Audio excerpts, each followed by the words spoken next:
سب سے پہلے بیت کس کو کہا گیا؟ ایک اتنا زبردست لفظ ہے یہ بیت، مگر عام زبان میں گھر بولا گیا ہے اینٹ اور پتھر کا، مگر یہ اینٹ اور پتھر کی جو قرآن بولتا ہے وہ اینٹ اور پتھر کا بیت نہیں بولتا ہے۔ قرآن میں ایک غلط فہمی ہے، اور وہ غلط فہمی کی وجہ ہے تاریخ کو القرآن سے منسوب کر دینا، اس کو جوڑ دینا، اس کے چکر میں سارے لفظ الفاظ بگڑ گئے۔ واپس دہراتا ہوں، بیت ایک ایسا لفظ ہے جسے مذہبی پیشواؤں نے اپنی اپنی فائدے کے لیے، اس زمانے کے مذہبی پیشواؤں نے اپنے اپنے فائدوں کے لیے، یہ یا روٹی سیکنے کے لیے بولتے ہیں ہماری زبان میں، اپنی اپنی روٹی سیکنے کے لیے لفظوں کو بگاڑا اور بگاڑ کے ان کو القرآن سے جوڑ دیا کہ دیکھو یہ قرآن میں ذکر ہے۔ کوئی آدھی آیت بتا دیتا ہے، کوئی پوری آیت بتا دیتا ہے، کوئی ایک لفظ بتا دیتا ہے، دیکھو یہ لفظ ہمارا ادھر، جیسا شیعہ ہے، سنت ہے، یہ ہے، یہ سب سید ہے، شیخ ہے، تو یہ سب یعنی اپنا رتبہ بڑھانے کے لیے۔ اب مکہ والے دیکھو یہ گھر ہے، بیت ہے، تو وہ ایک اینٹ پتھر کا، کالا پتھر کا ایک چوکان گھر بنا دیے، اس کو بنا دیے بیت اللہ، یہ اللہ کا گھر ہے جس میں کھڑکی بھی نہیں ہے، صرف دروازے ہے۔ تو ایسا سب کوئی اپنے اپنے فائدے کے لیے کرتا ہے۔ ویسا ہی لفظ امام ہے، تو ویسے ہی مکہ کے عرب تاجروں نے گھر کو اللہ کا گھر بنا دیا، اور اینٹ پتھر کا گھر بنا دیا، اور اس کو ڈھانک دیا کپڑے سے، اور پھر بعد میں اس کی پوجا پاٹ کرنے لگے، اور ان کا بزنس چل پڑا۔ تو عربوں نے، مکے والوں نے ایک گھر بنا کر اپنی بزنس کے لیے وہاں بزنس چالو کر دی کہ بھائی یہاں مسافر آئے، زیارت ہو، لوگ آئے۔ دوسری جگہ پارسی لوگ یا پرشین لوگوں نے، ان کے مذہبی پیشواؤں نے رشتہ داروں کا ایک گھر بنا دیا، 5 رشتہ داروں کا گھر بنا دیا، اور وہ فارسی عقائد کے حساب سے ان کا ایک اہل بیت ہو گیا، جس کو وہ پنجتن پاک بولتے ہیں۔ وہ 5 لوگ ہی پاک ہے، باقی سب ناپاک ہے، ان کے حساب سے یہ ہے۔ تو اس میں شرارت عربوں کی بھی ہے، فارسیوں کی بھی ہے، سب مذہبی پیشوا ہے، کوئی بزنس مین ہے، کوئی تاجر ہے، ہر کوئی اپنا اپنا جو ویسٹڈ انٹرسٹ ہے، اپنا اپنا فائدہ دیکھ کے یہ چل رہا ہے۔ تو یہ اتنا پیارا جو قرآن کا لفظ ہے بیت، وہ کون سی آیت ہے جس میں سورہ بقر کی آیت ہے شاید، جہاں لفظ ہے کہ ہم نے گھر بنایا، 2 کا 125 ہے، 2 کا 125، اس میں ہی لفظ جالنا۔ جی یہی ہے نا کہ وَإِذْ جَعَلْنَا الْبَيْتَ مَثَابَةً لِلنَّاسِ وَآمَنًا، اسی کی بات کر رہے ہیں۔ جی جی جی، جالنا لفظ بتا رہا ہے کہ یہ جو بیت کی بات ہو رہی ہے وہ کوئی فزیکل بیت، کوئی جسمانی گھر کی بات نہیں ہو رہی ہے، اس کو بتایا گیا کہ یہ مسابتن ہے۔ مسابتن کے کیا مطلب ہوتا ہے؟ سر پلٹ کے آپ کو بتایا تھا، واپس پلٹنا اپنی فطرت کی طرف نا۔ ہاں، اپنی خود کی عقل کا ٹھکانے پہ آ جانا، اپنی ٹھکانے پہ آ جانا، جی لوٹنا، ہاں جی۔ تو قرآن کے مفہوم میں اہل بیت ہے، اس کو ہم سمجھیں گے کیا ہے۔ روایتی طور پہ تو سبھی کو پتا ہے، سمجھے، تو ہم نے ہر چیز کو فزیکل بنا دیا ہے، نبیوں کی، بزرگوں کی، جن کو نبی کہتے ہیں، بزرگ کرتے ہیں، شخصیت پرستش میں ہم لگ گئے، جبکہ قرآن کو شخصیت پرستش سے کوئی لینا دینا نہیں ہے۔ قرآن مردوں کی پوجا کرنے نہیں بولتا ہے، قرآن عمارتوں کی پوجا کرنے نہیں بولتا ہے۔ ہم حج میں جاتے ہیں، عمارتوں کی پوجا کرتے ہیں، مدینہ جاتے ہیں، وہاں بھی عمارتوں کی پوجا کرتے ہیں، مرے ہوئے انسانوں کی پوجا۔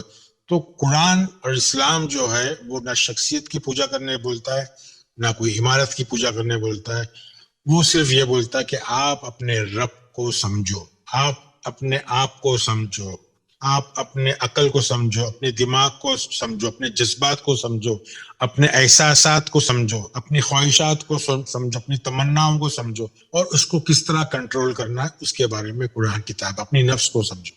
تو قرآن کا جو مفہوم ہے بیت کا وہ یہی ہے کہ بیت کے اندر جو ہے، قرآن کا جو بیت ہے اس کے اندر خواہشات رہتی ہے، تمنائیں رہتی ہے، اسی لیے اس کو بولا گیا کہ بھائی اس کو ہمیشہ پاک رکھا کرو، صاف رکھا کرو۔ اسماعیل اور ابراہیم کا کام ہے گھر کو صاف رکھنا۔ کیوں صاف رکھنا؟ کیونکہ جب گندی سوچ رہتی ہے تو عقل چلتی نہیں ہے، تو وہ مسابتن مطلب جو عقل لوٹ کے آتی ہے مگر گھر میں چل نہیں سکتی ہے کیونکہ وہ گندگی ہے، تو عقل چلتی نہیں۔ تو اس کے لیے ہمارے بیت کو، ہمارا بیت کدھر ہے؟ ہمارا اصل بیت اللہ، اصل اللہ کا گھر جو ہے وہ ہمارے اندر ہے۔ اس کو صحیح طریقے سے استعمال کرنے کے لیے اس کی صفائی رکھنا بہت ضروری ہے۔ اس میں اگر گندگی آ جائے گی تو ہمارا قبلہ بھی وہی ہے، ہم غلط راستے پہ چل لیں گے۔ تو سورہ بقر کی 124 سے لے کے میرے حساب سے ضرورت نہیں ہے یہ ساری چیزیں پڑھنے کی کہ حضرت ابراہیم جو ہمارے اندر ہے ان کو امام بنایا، ہمارے ناس کا مطلب ہمارے جو منتشل ذہن ہے اس کو ہدایت اس کو رہنمائی کرنے کے لیے حضرت ابراہیم کو امام بنایا ہے. تو یہ 124 کا ہے. اور جب امام بناتا ہے تو امام ہمیشہ زندہ ہوتا ہے، مردوں کی اتباع نہیں کرتا ہے. قرآن مردوں کی اتباع قبر پہ جا کے مانگنا یا قبر پہ جا کے لوگوں رونا دھونا نہیں. امام بنایا ہے ابراہیم کو، تو امام کے مطلب ہی ہے جو گائیڈ کرتا ہے. ایک مردہ آدمی گائیڈ نہیں کر سکتا. حضرت جب بولتے ہیں حضرت، وہ حاضر ہے، ابراہیم حاضر ہے، اور وہ پورے انسانیت کے اندر ہے، سب لوگوں کے اندر ہے. لوگ کہیں بھی ہو، ساری دنیا میں کہیں بھی لوگ ہو، چائنا میں ہو، جاپان میں، رشیا میں، فرانس میں، ملیشیا، تھائی لینڈ میں ہو، وہ سارے لوگ اپنے امام کو جانتے ہیں، چاہے وہ نام کچھ بھی بولے، مگر اندر کتاب ہے، اندر گائیڈ ہے اس کے، اور جو جانتا ہے پہچانتا ہے ان کو برابر سے اس پہ سے ہدایت ملتی ہے، وہ عمل کرتے ہیں. تو یہ 124 سے لے کے آپ کو 125 تک سمجھنا ہے. اس آیتوں میں بیت کا مقصد ہے کہ بھائی بیت جو امن اور سکون کی جگہ ہے، وہاں مقام ابراہیم ہے، اس کی اطاعت کرنا ہے. امامت کیا ہوتی ہے اس کو سمجھنا ہے. اور وہاں جو ہمارے سوچ آتے ہیں طائفین اور رکوع اور یہ سجود، یہ ساری سوچ کی جو کوالٹی ہے، ان کے لیے ہم کو گھر کو صاف رکھنا ہے ہمیشہ. تو یہ ساری کی ساری آیتیں 124 25 26 127 اور پھر 158 کے اندر بھی وہی ہے کہ ہم کو بیت جانا ہے. بیت ہم کو کیوں جاتے ہیں، ہم کو بیت کی طرف کیوں جانا ہے، ہمارے کو بیت کی طرف کیوں راغب ہونا ہے. بیت کو مسجد حرام بھی کہا گیا ہم کو. یہ ساری چیزیں کیوں؟ کیونکہ بیت کے اندر حج ہوتا ہے. حج کے مطلب ریپیئرنگ، مرمت. تو مفہوم کو سمجھو کہ بھائی بیت حج سے تعلق سے مسجد حرام یا بیت اللہ کیوں ضروری ہے؟ کیونکہ ساری چیز جو ہوتی ہے وہیں ہوتی ہے. پورا ہمارے جو عقل، سمجھ، خیال، ذکر، صلاۃ، سجدہ، یہ ساری چیزیں ہماری بیت میں ہوتی ہیں. آیتیں تو بہت ہیں مگر پھر وہ لمبا ہوتا جائے گا. ہم نے بار بار لیا ہے 397 3 کا 96. یہ ساری آیتیں ہیں بیت کی کہ بھائی حج ضروری ہے. پھر 22 کا 26 وہی پھر ابراہیم کو کہا گیا ہے کہ بھائی صاف ستھرا رکھو گھر کو طائفین کے لیے. اوپر بھی سورہ بقرہ میں بھی کہا گیا ہے، یہاں 22 سورہ میں بھی کہا گیا ہے کہ قائم جو کرتے ہیں، رکوع کرتے ہیں، سجدہ کرتے ہیں، ان کے لیے جو ہمیشہ صاف رکھو. کیونکہ جب صاف رکھو گے تو عقل چلے گی، سوچ سمجھ چلے گی. تو بیت قرآنی مفہوم میں بیت جو ہے وہ حج سے تعلق رکھتا ہے. قرآنی مفہوم میں بیت ہے ملت ابراہیم سے تعلق رکھتا ہے. 16/120 میں ابراہیم کو امت بولا گیا ہے، اور امت کو سمجھے بغیر، ابراہیم کو سمجھے بغیر، بیت کو سمجھے بغیر انسان کی ارتقا نہیں ہو سکتی، انسان کو ہدایت نہیں مل سکتی. تو قرآن میں سب سے پہلے اگر اہل بیت کسی کو بولا گیا ہے تو وہ حضرت ابراہیم علیہ السلام کو بولا گیا ہے. ابراہیم علیہ السلام کے گھر والوں کو اہل بیت بولا گیا ہے. اس کے لیے 11واں سورہ 73 آپ نکال کے دیکھ لیں. یہ سر بسم اللہ الرحمن الرحیم. قالوا اتعجبین من امر اللہ ورحمۃ اللہ وبرکاتہ علیکم اہل البیت انہ حمید مجید. فرشتوں نے کہا کیا آپ اللہ کے حکم پر تعجب کر رہی ہیں؟ آپ جیسے مقدس گھرانے پر اللہ کی رحمت اور برکتیں ہی برکتیں ہیں. بے شک وہ ہر تعریف کا مستحق بڑی شان والا ہے. تو اہل البیت کس کو بولا ہے؟ ابراہیم کو. جی. آپ 72 71 پڑھیں گے تو پوری ابراہیم کی بات ہو رہی ہے. تو فرشتوں نے سلامتی دیے، مگر میں سمجھو شیخ ابراہیم ہوں تو میرا گھر اہل بیت ہونا چاہیے، پھر میں بھی تعلق رکھتا ہوں اہل بیت سے. تو ایسے ہی آپ سید ہو اگر سمجھو تو آپ بھی بولیں گے میں بھی اہل بیت. یہ قرآن کوئی شخصیت کی بات کر رہا ہی نہیں ہے. قرآن کا مقصد لوگوں کو پجوانا نہیں ہے، لوگوں کی پرستش کرنا نہیں ہے. قرآن صاف صاف بول رہا ہے کہ اہل بیت کون ہے؟ ابراہیم کے گھر والے. ہاں، ابراہیم کے گھر والے. اور اہل بیت ابراہیم کے گھر والے کیوں ہیں؟ کیونکہ وہاں قبلہ ہے، وہاں سے رہنمائی ملتی ہے، وہاں سے ہدایت ملتی ہے، امام ہے، تو وہ گھر کے لائق ہے. اہل بیت مطلب گھر کے لائق. فرشتوں نے، ملائکہ نے ان کو اہل بیت بولا، اللہ نے ان کو اہل بیت بولا، قرآن نے ان کو اہل بیت بولا ہے.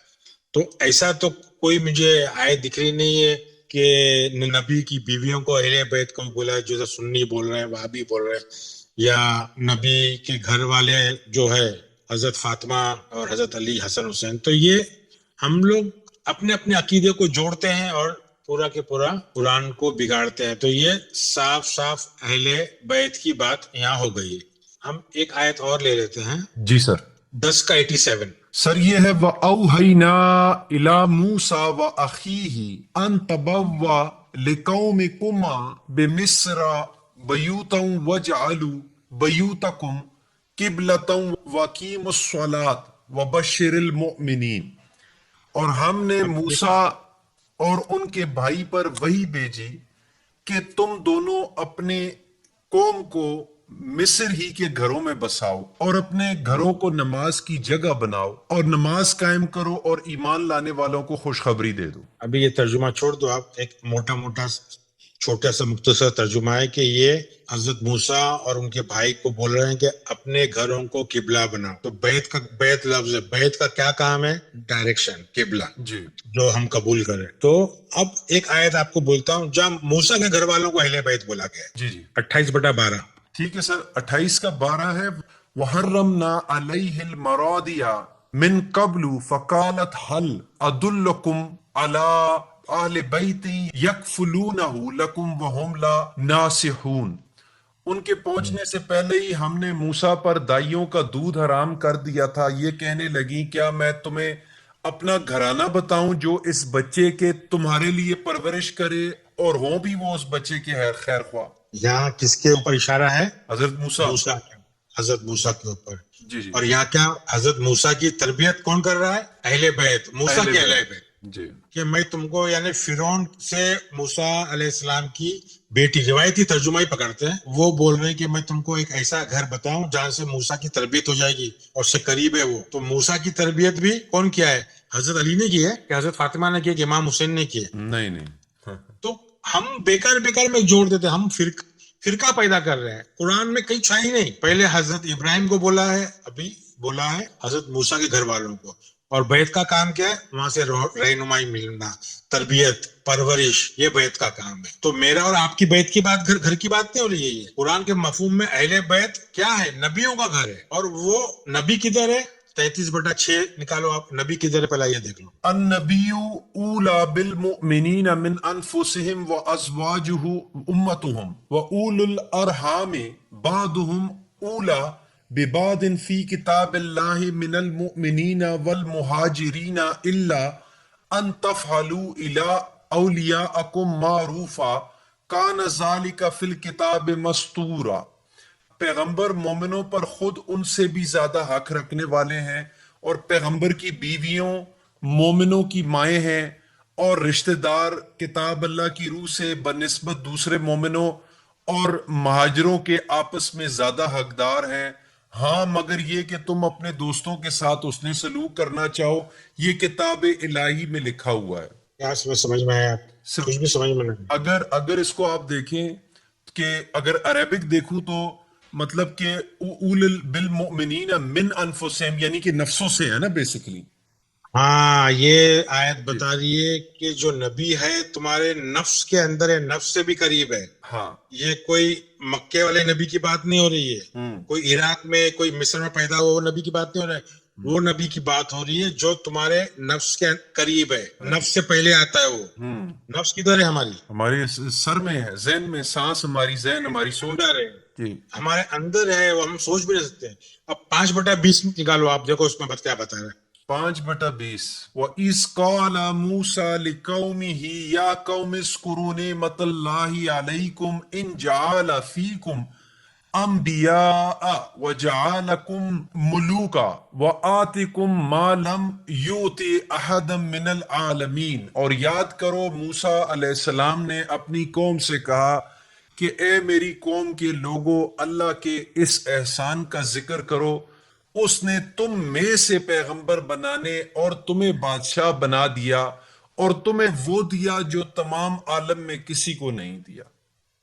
یعنی موسیٰ علیہ السلام بھی بول رہے ہیں کہ فیکم انبیاء، فیکم تمہارے اندر بنایا ہے. ترجمہ کرنے کیا کر دی؟ بینکم،